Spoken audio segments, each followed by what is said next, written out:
Ngayon na, pinangungunahan ni dating Press Undersecretary Robert T. Rivera at ni Lady Eliza, winner of the 2022 Radio and Online Host of the Year Award mula sa Asia Pacific Luminaire Awards sa kanilang segment na Oh My Arms. It's culture, health, and wellness, business at iba pa. At ng Bravo Filipino Awards as the most stylish teleradyo team tuwing Lunes at Miyerkules alas 2 hanggang alas 3 ng hapon. Pilipinas, ngayon na! Todo Balita, Lunes hanggang Sabado dito sa DWIZ-FM 89.3 News Radio Dagupan.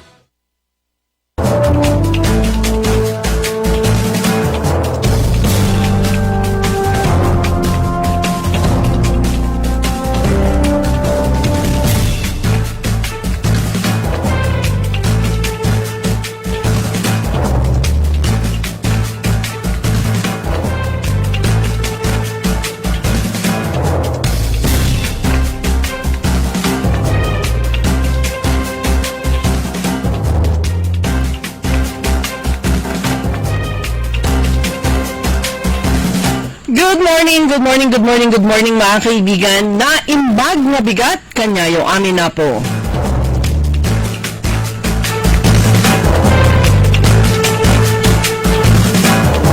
Araw ng Biyernes, ngayon ay July 11 at oras na ng ating programang Todo Balita at Komentaryo sa DWIZ Dagupan.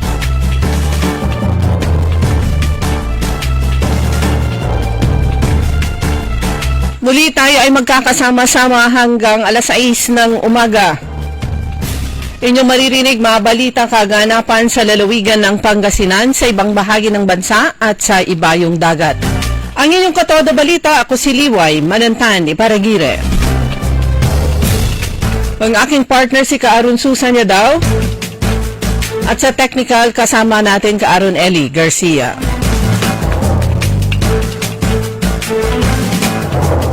Sa ulo ng mga balita sa Balitang Nasyonal.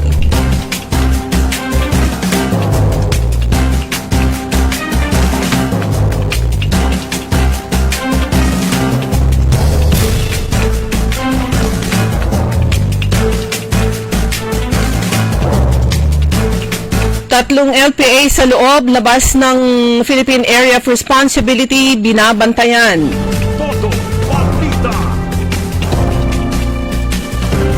Tatlong nasawing Pinoy sa Houthi attack, kinukumpirman ayon sa Department of Migrant Workers.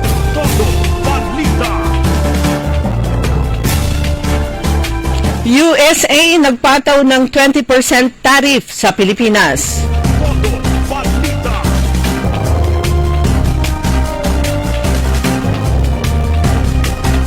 Sa balitang lokal, daan-daang fruit-bearing trees itinanim sa kayang Eco Park sa Bugalyon ng mga empleyado ng lalawigan. Sa balitang pampalakasan, Philippine Sports Commission at Philippine Olympic Commission, isang parang orkestra.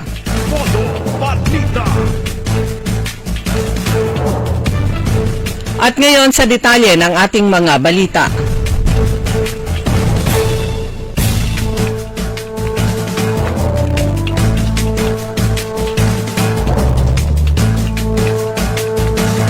Nagpataw si US President Donald Trump sa Pilipinas ng 20% na taripa sa lahat ng produktong galing sa Pilipinas simula sa buwan ng Agosto, specifically sa August 1, kasabay ng pagbabanta na magdaragdag ng iba pang buwis kapag gaganti ang Pilipinas sa katulad na aksyon.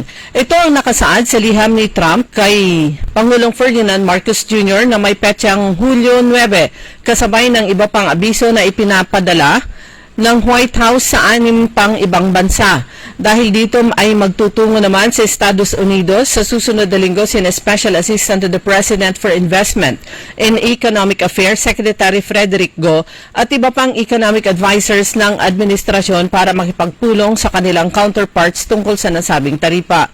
Nagpahayag ng pagkabahala si Go sa hakbang ng US na magpataw ng 20% taripa sa Philippine exports, sa kabila na ito ang pangalawa sa pinakamababang reciprocal tariffs na ipinataw ng US sa rehiyon, pangalawa sa Singapore na 10%.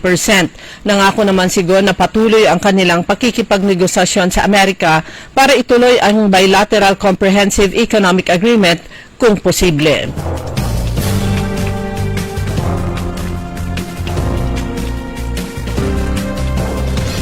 Patuloy na binabantayan ng Pag-asa ang tatlong low-pressure areas na nasa loob at labas ng Philippine Area of Responsibility. Alas 8 ng umaga kahapon, ang LPA na namataan sa loob ng PAR ay mababaw ang tsansang maging bagyo sa susunod na 24 na oras. Ito ay naitala sa layong 790 kilometer hilagang silangan ng Itbayat, Batanes. Ang ikalawang LPA ay nasa labas ng Philippine Area of Responsibility pero may bahagyang potensyal na maging isang bagyo sa susunod na 24 hours.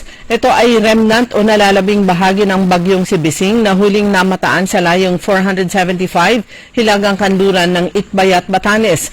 Ang isa pang LPA na nasa labas din ng PAR ay walang tsansang maging bagyo sa susunod na 24 hours. Huli itong nakita sa layong 2,070 kilometro silangan ng extreme northern Luzon.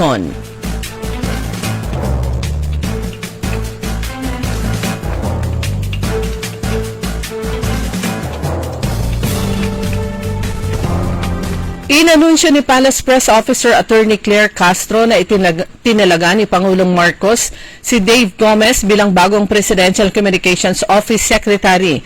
Kasabay nito ay tinalaga rin ng Pangulo si Attorney Sharon Garin na isa ring Certified Public Accountant bilang bagong kalihim ng Department of Energy o DOE.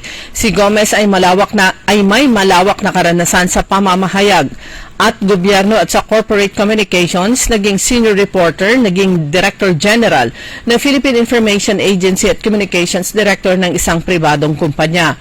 Samantala, si Garin naman na isa ring dating kongresista ay may malawak na kaalaman sa mga polisiya at enerhiya. Samantala, itinalaga naman si Ruiz na magiging miyembro ng Board of Directors ng Manila Economic and Cultural Office o MECO.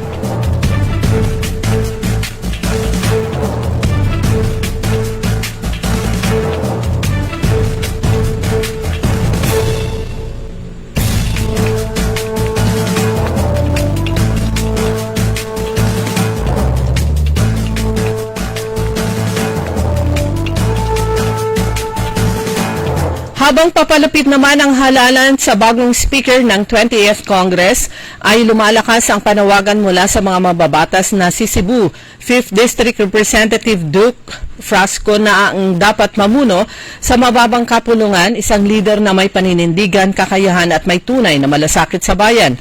Ang Kongreso na dating tinaguriang House of the People ay isa na ngayong the House of the Divides, the House that divides the nation and its people. Sa halip nila na pagkakaisa, nagtutulak ng bangyan, inuuna ang pansariling interes at kapangyarihan. Si Frasco na nasa huling termino na bilang kinatawan ay may 18 taon na ng karanasan sa serbisyo publiko mula sa pagiging alkalde, vice-alkalde hanggang sa pagiging mambabatas. Ilan sa kanyang mga nagawa ay ang pagpapatayo ng mga ospital at universidad sa mga lugar na matagal nang napabayaan. May edukasyon sa accounting at finance mula Amerika at dating auditor ng multinational company. Kinilala rin si Frasco ng mga insider bilang pinakamainam na pagpipilian para sa Administrasyong Marcos upang maisakatuparan ang agenda nito sa nalalabing taon.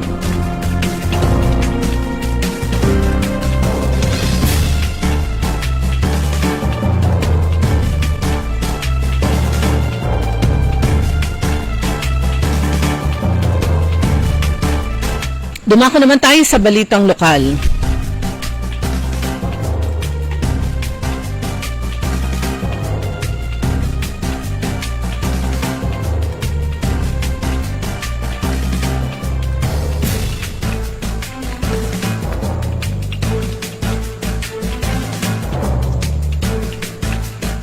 Daang fruit-bearing trees ang itinanim sa Kayang Eco Park sa Bugalyon dito sa lalawigan ng Pangasinan. Ito ay sa ilalim pa rin ng Green Canopy Program, isa sa mga prioridad na programa ni Governor Ramon Gico III. Sanib puwersa sa pagtatanim ang 250 na kawani mula sa iba't ibang departamento ng provincial government, opisina at ospital ng pamahalaang panlalawigan ng Pangasinan sa pamumuno ni Provincial Administrator Milicio Patage II. Kabilang sa mga itinanim ay punla ng kalamansi, bugnay, pine trees, fire tree at nara. Ayon kay Provincial Administrator Patage, mahalaga ang pagtatanim ng puno sa pagpapaigting ng kahandaan at katatagan ng lalawigan sa harap ng mga sakuna, lalo na sa gitna ng climate change. Ang aktibidad ay isinabay na rin sa pagdiriwang ng National Disaster Resilience Month ngayong Hulyo.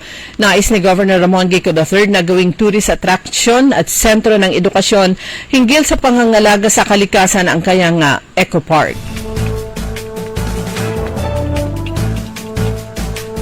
Samantala, nagkasama ang ilang bagong halal na local government officials, nakipagpulong si Governor Ramon Gico III kay Pangulong Ferdinand Marcos Jr. sa Pasay City. Sa nasabing pagpupulong, binigyan diin ng Pangulo ang kahalagahan ng koordinasyon sa epektibong paglilingkod at tiniyak ang kanyang suporta sa mga lokal na programa, lalo na sa disaster preparedness, peace and order at digital services.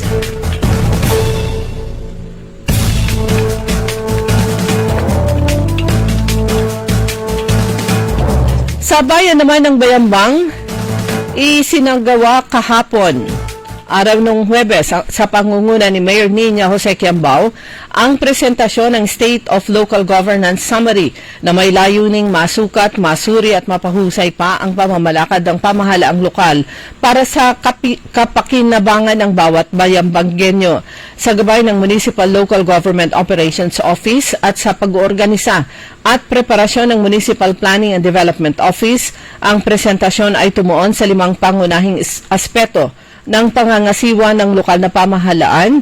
Ito ang social governance, economic governance, environmental governance, kasama ang peace and order governance at financial administration. Sa pamamagitan ng masusing pagsusuri sa presentasyon ng mga datos mula sa bawat sektor, mas mapapabuti pa ang mga programang direktang makakaapekto sa kalidad ng buhay ng bawat dagopenyo ayon sa Chief Executive.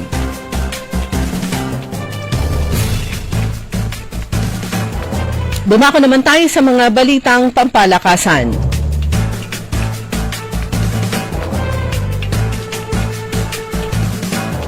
Inahalin tulad ni Philippine Olympic Committee President Abraham Bambol Tolentino sa isang orkestra ang relasyon nila ngayon ni bagong Philippine Sports Commission o PSC Chairman Patrick Gregorio. Ayon kay Tolentino, dapat pareho ang direksyon ng POC at PSC para makamit ang inaasam na tagumpay sa mga lalahukang international competitions, kagaya ng paparating na 33rd Southeast Asian Games. Noong Martes ay nagsagawa ang Philippine Sports Commission ng General Assembly na dinaluhan ng mga POC at National Sports Associations officials, kasama ang mga national athletes at coaches. Ito ay ginanap sa Ninoy Aquino Stadium. Samantala, maari ang kabiguan ng Barangay Ginebra sa San Miguel sa winner-take-all Game 7 ng kanilang semifinal series ang magiging pinakahuling laro ni LA Tenorio.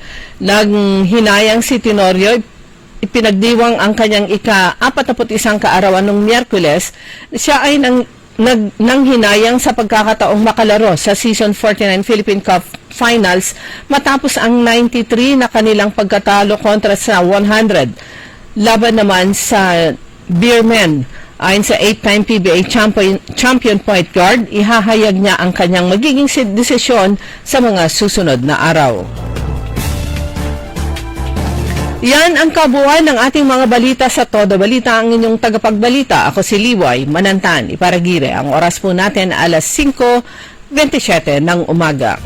DWIZ ang Balitang ito ay inihatid sa inyo ng Bingo Plus. Download Bingo Plus app now on Google Play and Apple App Store for a chance to win up to 935 million pesos jackpot prize. Visit bingoplus.com to learn more. With Bingo Plus, bingo sa saya plus sa panalo. Gaming is for 21 years old and above only. Game responsibly. Keep it fun. Magandang araw po sa ating lahat, sa ating mga bisita. Inaanyayahan ko po kayo sa aming lungsod ng Alaminos para po mabisita at ma-experience ang ating mas pinagandang 100 Islands. Marami na pong pagbabago sa ating mga isla at sana makita namin kayo dito sa aming lungsod para po makapag-swimming, makapag-enjoy kasama ang inyong barkada at ang inyong pamilya. Tara na! Dito sa Alaminos City para sa ating 100 Islands. Ang patuloy na pagpapaganda sa 100 Islands National Park at lungsod ng Alaminos ay pinangungunahan ni Mayor Art Brian Celeste. High blood, salot, milyong-milyong katao na ang namamatay sanhi nito. Kaibigan, baka ikaw na ang susunod. At ni Mrs. Flor de Lisa Barbosa, ti Rosario, Santiago City.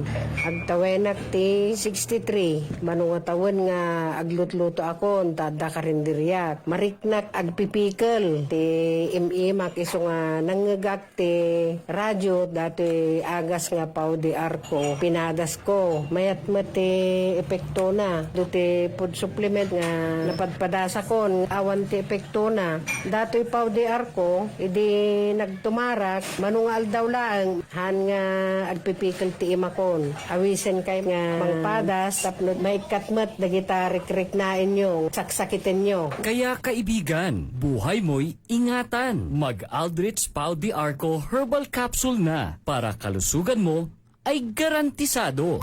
Hoy mga suki, hanap nyo ba ay mga murang bilihin, malinis at sariwang pagkain sa pang-araw-araw at handaan tuwing may okasyon? May suggestion kami sa iyo. Tayo na sa Macador Market na kung saan inyong mabibili ang mga mura, sariwa, malinis at ligtas na bilihin tulad ng karne ng baboy at baka, manok, isda, gulay at iba-ibang sangkap sa pagkain. Matatagpuan din sa Macador Market ang dry goods, groceries, eateries at fruit section. Kaya ano bang hinihintay nyo? Gawing bongga ang handa mo everyday with Macador Market.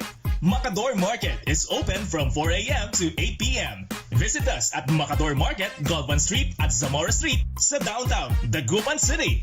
Pagsapit ng alas 12 bago ka mag-lunch O kaya nagla-lunch ka dagdagan pa ang mga alam mo para hindi ka naman huli sa balita. live sa DWIZ Manila at sa lahat ng DWIZ News FM sa buong Pilipinas, Luzon, Visayas at Mindanao at mapapanood ng live sa Aliw 23 Free TV at sa lahat ng digital channel ng DWIZ.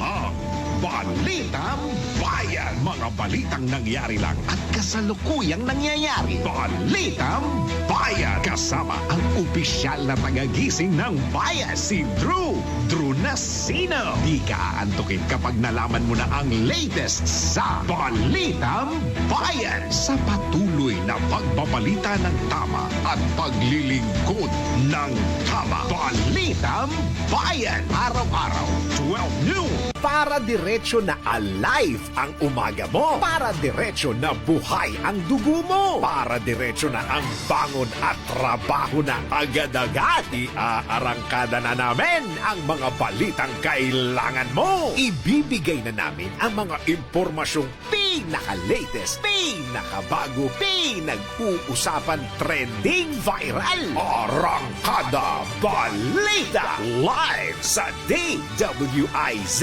Metro at Mega Manila. DWIZ News FM regional stations. Naka-live din sa lahat ng DWIZ Digital News account, Facebook, YouTube at DWIZ News website. At panoorin din ang live nationwide sa Aliw 23 Free TV. Arangkada Balita. Arangkada na sina Drew Nasino at si Ate Juday Judith Estrada Larry Aquino. Gising ang morning mo sa Arangkada Balita. Live araw-araw, Monday to Friday, 5 a.m. DWIZ. Liway Manantan At Isusan Yaraw sa Todo Balita.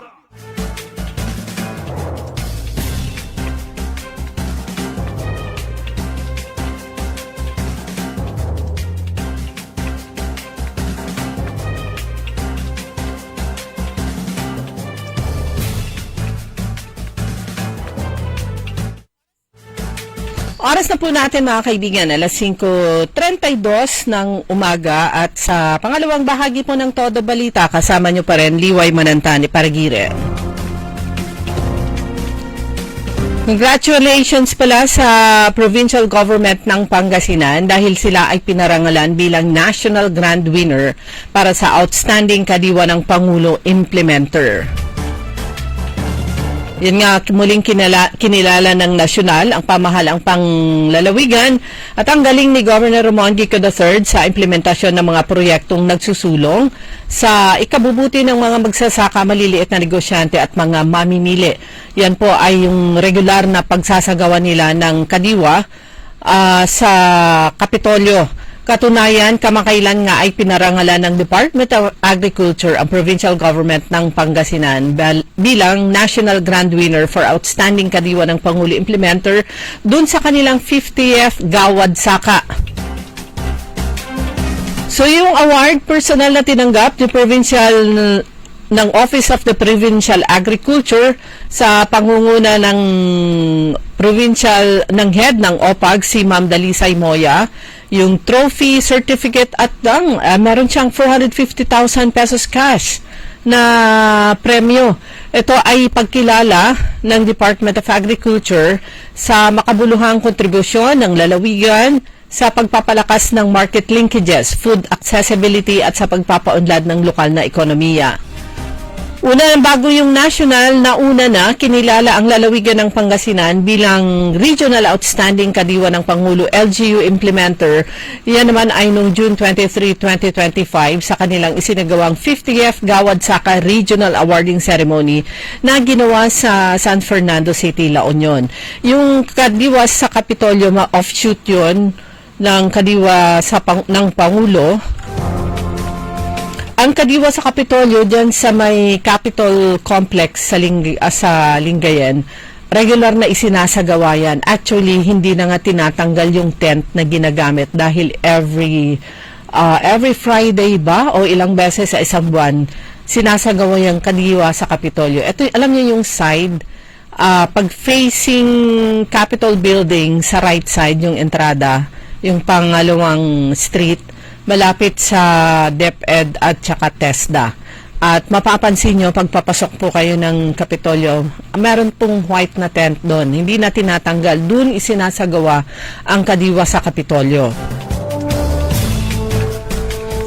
Malaking tulong ito, hindi lang sa mga mamimili, hindi lang sa mga empleyado, dahil sila yung pinakamalapit.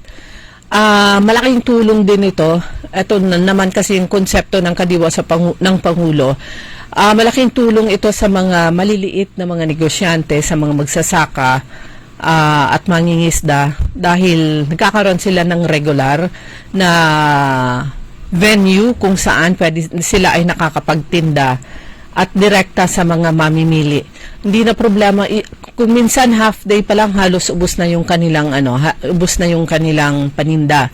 Meron yung nagtitinda rin ng bigas na napakarami niyang na bibenta tuwing kadiwa sa Kapitolyo. So actually lalo na yung mga empleyado. Yung mga empleyado hindi lang naman empleyado ng Kapitolyo, empleyado rin ng iba't ibang government agencies na malapit doon. Kapag araw ng kadiwa sa Kapitolyo, maaga silang pumapasok para makauna ng makapamalengke bago sila pumasok sa opisina. At tuloy-tuloy po yan, yung mga exhibitor doon, sila na rin yung regular. Hindi ko lang alam kung dadagdagan, pero ito ay, syempre, ay tinitingnan din yan ng Department of Trade and Industry. Samantala, lipad lang tayo papunta sa Karatig Lalawigan sa La Union sa bayan ng Bawang. Bakit tayo interesado sa bayan ng Bawang? Kasi kakilala po natin yung bagong mayor po doon.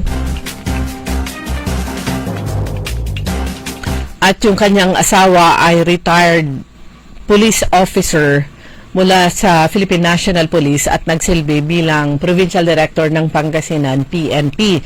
Dahil nanalo po kasi at nakaupo na ngayon bilang mayor si Mayor Maria Clarissa Lee.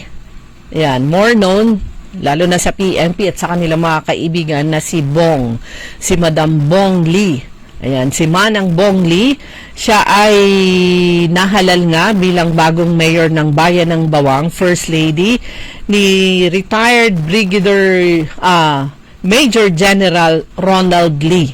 Ayan, si Police Major General Ronald Lee ay several years ago, siya po ay nagsilbi bilang Provincial Director ng Pangasinan Police Provincial Office.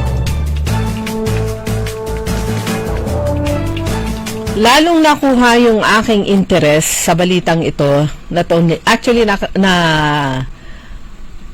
I chanced upon Mayor Manang Bong Lee sa bayan ng San Quintin nung oath taking naman ng bagong mayor ng bayan ng San Quintin, kaibigan nila. Hindi ko lang alam kung kamag-anak ni General Ronald Lee. Isa po siyang babae, si Madam Farah Lee. Parang middle name niya yung Lee. So nakapag-hi hello kami doon. So andun din, dumating din si Brigadier General, kasama niya si Ronald Lee, dahil magkakasama yata sila sa Mason at kaibigan niya yung asawa ng mayor ng San Quintin na isa ring police officer. So eto, yung nakakuha ng aking atensyon nung isang araw, July 8, araw ng Martes. In-administer ni Mayor Bong Lee ang oath of office ng kanyang bagong municipal administrator dyan sa bayan ng Bawang, La Union. Walang iba kundi ang kanyang municipal administrator, walang iba kundi si retired Police Major General Ronald Lee. Yan. So from nagretiro siya sa Philippine National Police actually bago yung election, before the election, mga several days before the election lang. So ito naman, balik siya sa public service bilang municipal administrator ng bayan ng Bawang, si Police Major General Ronald Lee. Ang sabi po dito, si Police Major General Lee, a retired police general known for his leadership and dedication to public service, brings with him years of experience in law enforcement and administration. His appointment reflects the administration's commitment to strengthen public service delivery and ensuring efficient and transparent local governance. So, dalawang Lee ang nasa munisipyo ng bayan ng Bawang. Si Mrs., si Mayor Maria Clarissa Manang Bong Lee at saka si Municipal Administrator, retired Police Major General Ronald Lee.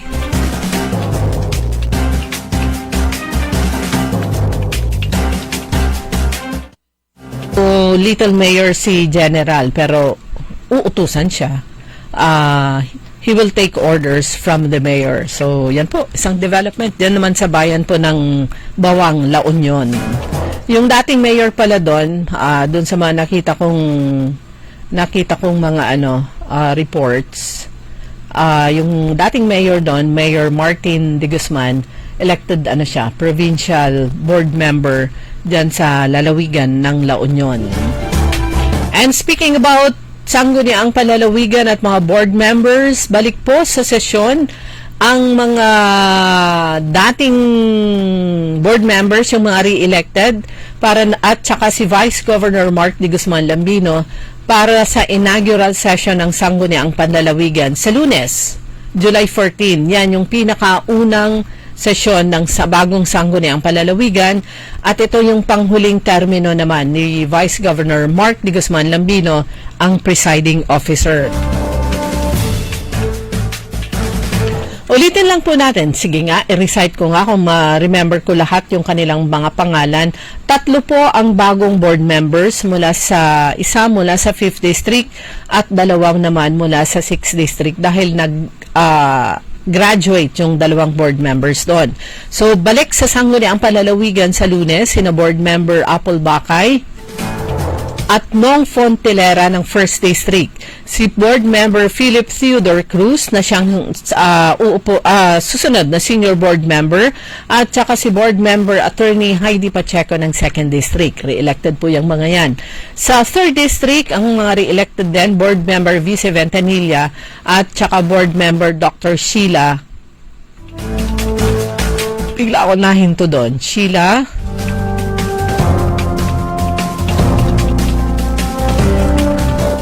bigla hindi ko maalala yung kanyang pangalan. Board Member Sheila.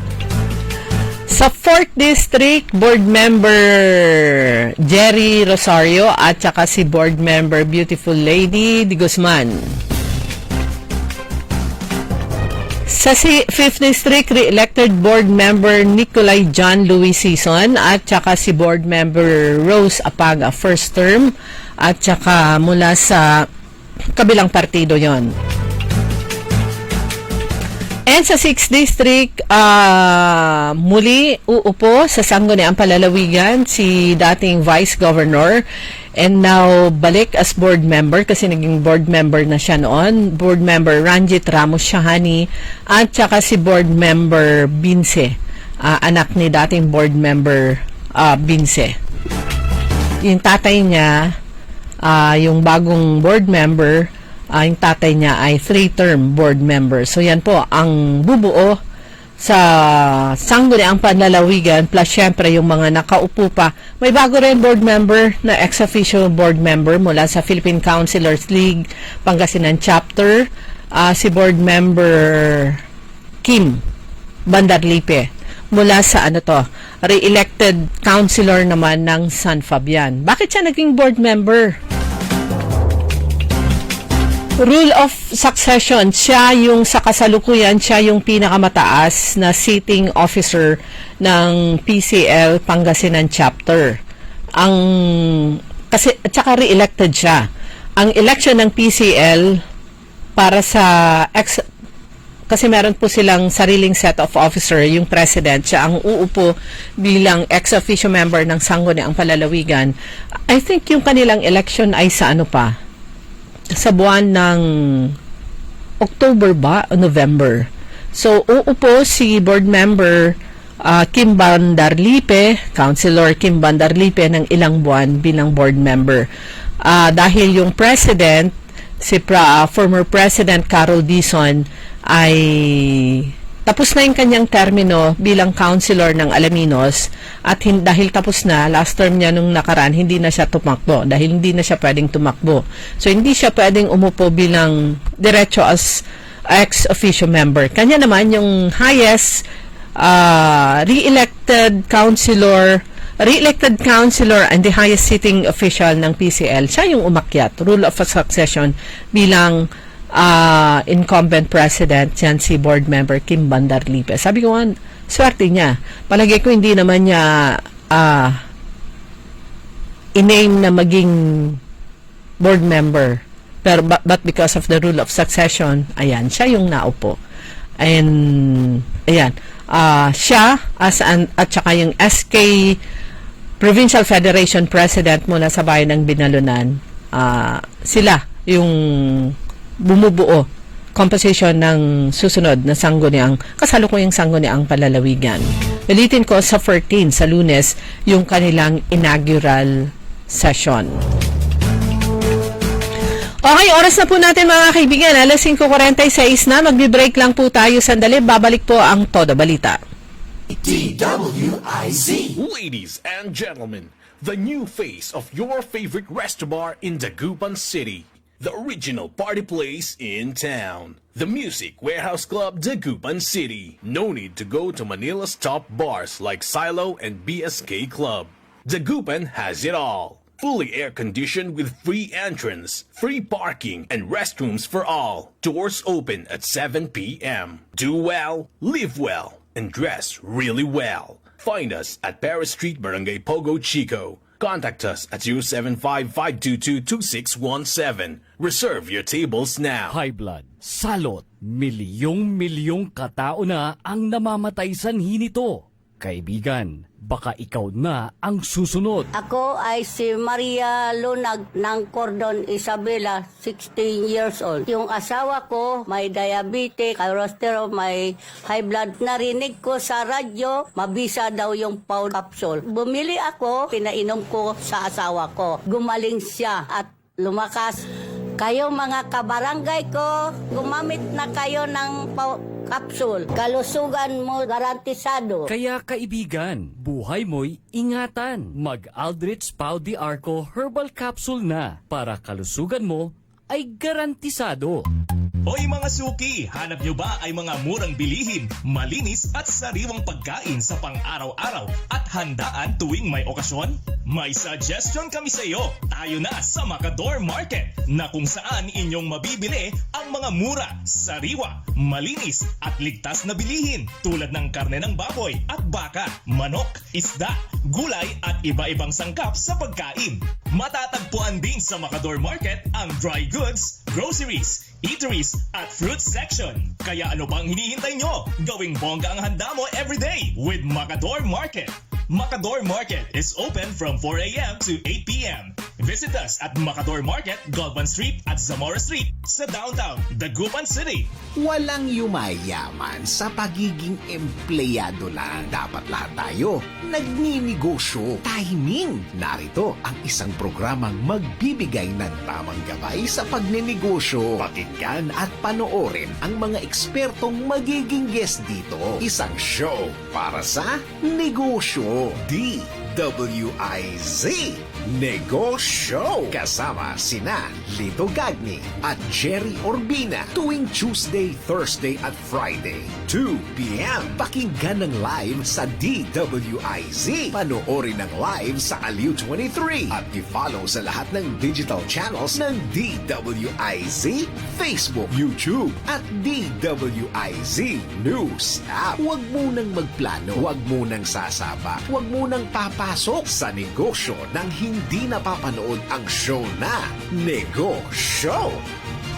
Dahil ang dating ng DWIZ ay nationwide. Kailangan mabalitaan mo ang mga nagbabagang balita saan man ito sa Pilipinas. Hatid ng buong puwersa ng DWIZ News Gathering Team. Hatid ang programang magbibigay ng tamang impormasyon na galing sa lahat ng region sa buong bayan. DWIZ Network News. Bida ang lahat ng DWIZ regional stations at lahat ng news correspondents sa lahat ng lugar sa bayan. Kasama sina Angelo Bainio at Maine Barreto. Naka-live sa DWIZ Manila at lahat ng DWIZ regional stations sa buong Pilipinas. Mapapanood din sa Aliw Channel 23 at lahat ng DWIZ digital channels. Facebook, YouTube at DWIZ News website Monday to Friday 1 p.m. DWIZ Network News. DWIZ. Liway manantan sa Todo Balita. 9 na minuto na lang mga kaibigan bago mag-alas 6 ng umaga. Magandang umaga na imbag na bigat kadagiti amin nga manalon nga kailian tayo dito'y hanla nga dito'y Pangasinan. Kastamat kadagiti manalon dito La Union, dagiti kabangibang probinsya La Union, sa kabilang side Zambales. Ito yung katabi ng ng Infanta. Tarlac, yan naman yung katabi ng po yan. Rosales, and then Nueva Ecija and part of Nueva Vizcaya. Ayan, Nueva Ecija, malapit na rin yan sa Rosales din, and Nueva Vizcaya, yan yung sa San Nicolas, kan Umingan, and Benguet Gayam. Sa ano naman yan, katabi yan ng San Manuel. So ilan yung probinsya na katabi natin? La Union, Benguet, Nueva Vizcaya, Nueva Ecija, Tarlac, Zambales. 6 na probinsya yung mga katabi natin. At sa kabilang side naman, West Philippine Sea at nautical highway. Daanan ng mga malalaking mga barko. Ayan, good morning sa mga magsasaka. Nakita ko kasi itong news na 100 na mga magsasaka mula dito sa lalawigan ng Pangasinan. Sila ay nakapagtapos sa SM Foundations, yung programa nilang farming, SM Foundations Farming Program. Okay. So yung 100 na mga magsasaka mula dyan sa bayan ng Manawag, mga kababayan ko, na tapos nila yung 14 na linggo na training sa ilalim ng SM Foundations Kabalikat sa Kabuhayan Farming Program. At yung kanilang graduation ay ginanap ng July 1 sa SM City Urdaneta. Ay, magkatabi kasi yan, Manawag tsaka Urdaneta. Ang nasabing Kabalikat sa Kabuhayan program, binigyan niya ng dagdag kaalaman yung mga participants, mga 100 na magsasaka mula sa Manawag, patungkol sa modern farming techniques, business skills na nakadisenyo para palakasin yung kanilang potensyal sa pamamagitan ng pag-enhance ng kanilang kaalaman patungkol sa high-value crop yields, yung ani, at pagpapalakas sa kanilang income potential. Dahil palagi ho nating naririnig at sinasabi rin ng ating mga opisyales na ang mga magsasaka dapat hindi lang sila magsasaka. Dapat kasama nito, kumbaga kakambal nito yung pagiging isang negosyante para, lalo na sa panahon ngayon, para hindi sila naluloko ng mga iba pang mga negosyante. Ito yung mga namamakyaw ng kanilang mga harvest. Ang sabi dito, the program aims to address critical gaps in agricultural knowledge by providing farmers with access to modern farming methods, crop management techniques, and market linkage opportunities. Diyan na yung papasok yung pagiging negosyante.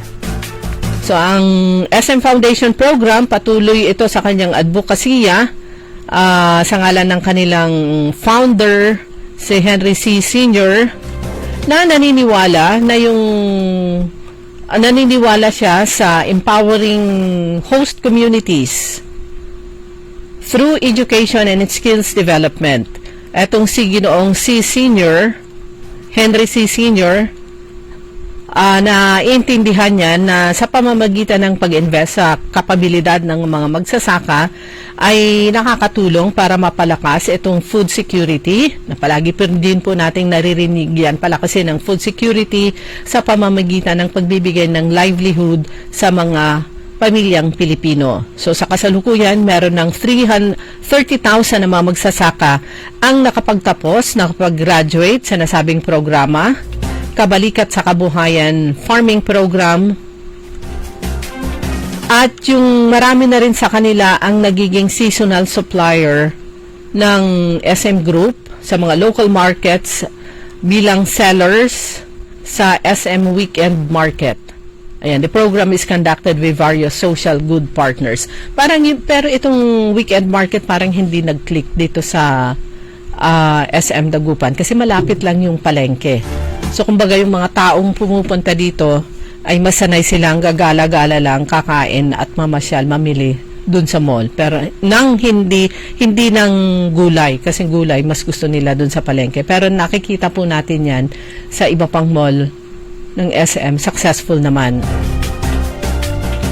So kung titignan po natin, kaliwat kanan po yung mga programa na binibigay hindi lang ng mga government agencies, ng mga local government units, kundi ganun din ng mga private companies, private institutions, mga programa na matulungan ang ating mga magsasaka. Although alam po natin, marami na rin yung mga magsasaka na talagang ini-embrace na nila ang bagong teknolohiya at yung mga bagong kaalaman, ini-incorporate nila yung traditional, kasi yung iba hindi pa rin nila maiwanan yung traditional, lalo na yung mga matatandang farmers.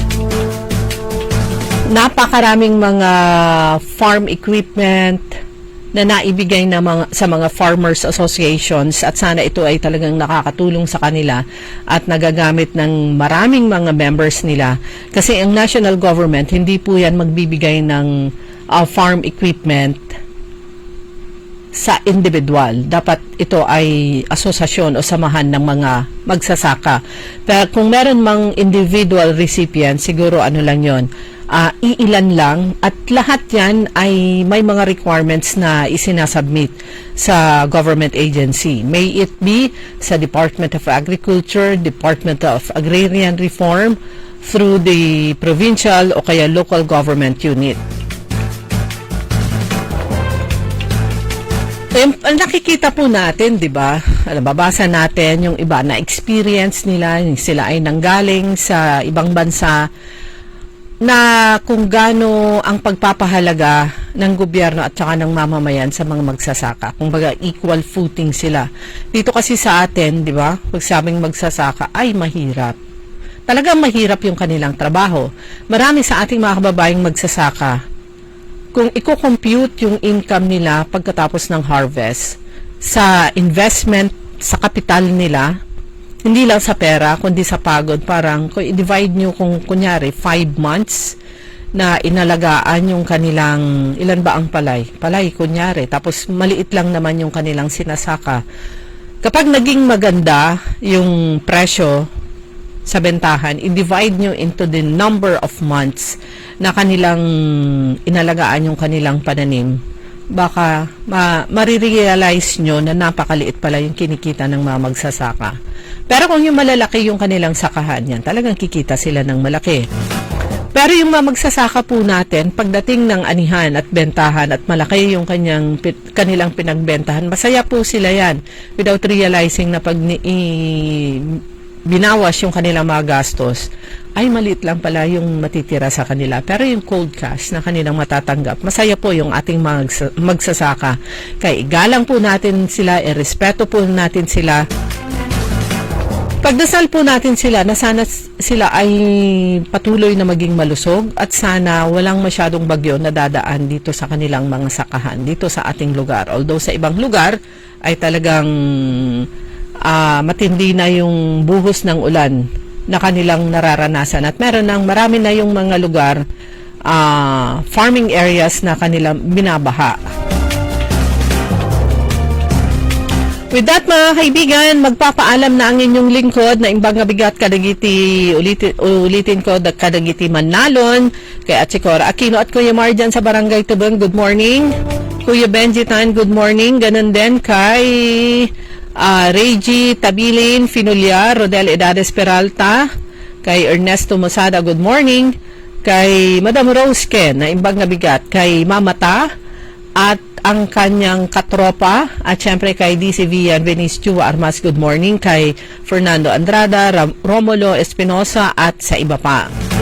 Tabayan po ang susunod na programa, ang Early in the Morning. Susunod na po yan sa ngalan ng aking partner si Kaaron Susan Yadaw, at sa technical Kaaron Eli Garcia. Nakasama niyo po, ako po si Liway Manantani Paragire na Imbang Bigat, kanyayo amin na po. Sumainyo ang Todo Balita, Lunes